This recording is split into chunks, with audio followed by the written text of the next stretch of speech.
Leksiyalarına davamlaştırmaz, hürmetlik vatandaş. Bugünkü ıslak 2023 ayının 29. gün. Haftaga, çarşamba. Xi Jinping Amerika Cumhuriyeti oturusida urush ushqullarini yoqdi. Mavzuli xabar 3 ayının 9. gün OneWay orbitida e'lon qilindi. Xabar mundaq boshlandi. Xi Jinping Moskvada prezident Vladimir Putin bilan ko'rishdi.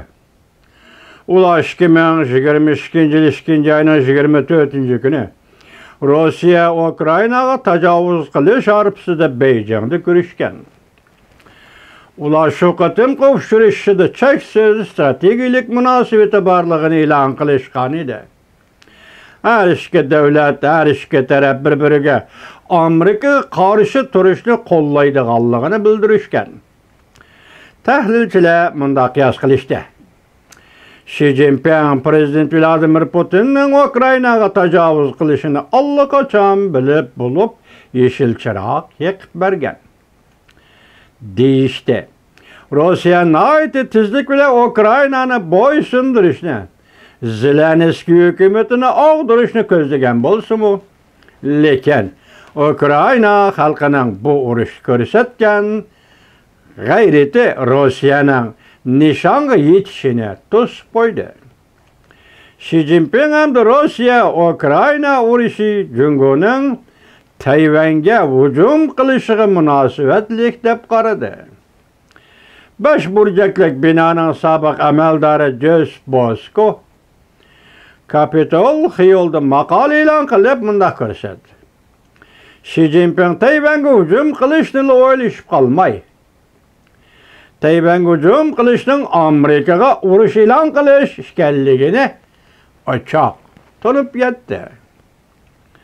Amerika Jungo o'rtasida urush bo'lishga xos ushqullarni yoki o't yalqinlarini Xi Jinping tutashtirdi.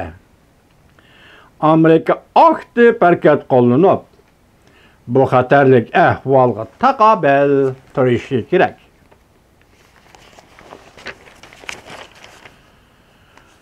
Prezident Vladimir Putin tajovuzchilik urushi qo'zg'ab, Rossiya armiyasi har kuni urush jinoyati va insoniyatga qarshi jinoyat sodir qilib, butun dunyoni cho'chitdi.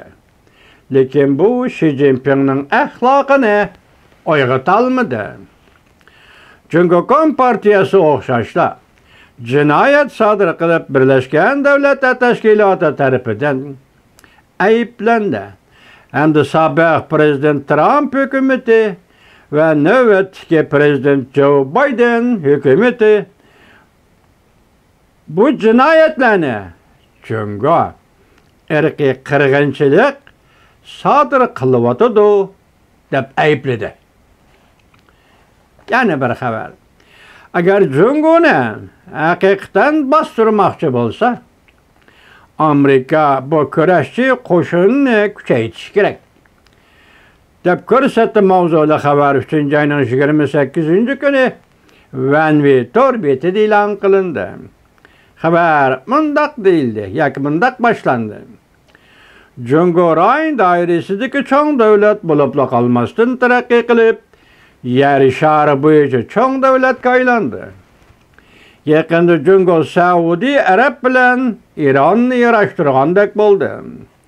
Ukrayna urushi to'g'riliq tinchlik tashabbusi e'lon qildi. Bu orqali Amerikaning xalqaro jamiyatdagi o'rnini, obrazini sustlashtirmoqchi bo'ldi. Bir yo'l bir balbaq tashabbusi orqali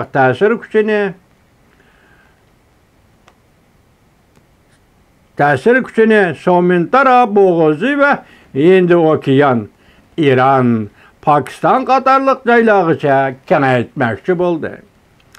Jungo Kompartiyasi kon mahsulotlari, internet texnikasi, yer shari pul muomalasi, okean alqigan qatnash, o'zak san'ati va biologiyalik texnika sohalarida yetakchilik o'ringa o'tib, Amerikanın bütün yer şarındaki təsir gücünü yoxutup dünyaga zo'ravon hukmronlikni o'rnatmoqchi bo'ldi. Amerika derhal tirishchanlik ko'rsatib, Jungoning kengaymichilik qarnitini bostirishi kerak. Sobiq davlat majlisi a'zosi Paul Michal Capitol Hill'da maqola e'lon qilib, mundaq ko'rsatdi. Agar Amerika to'qinishdan saqlanmoqchi bo'lsa, quruqlikda jang qilg'uchi qismlarni kuchaytirib, Jungo tahdidiga taqobil turishi lozim.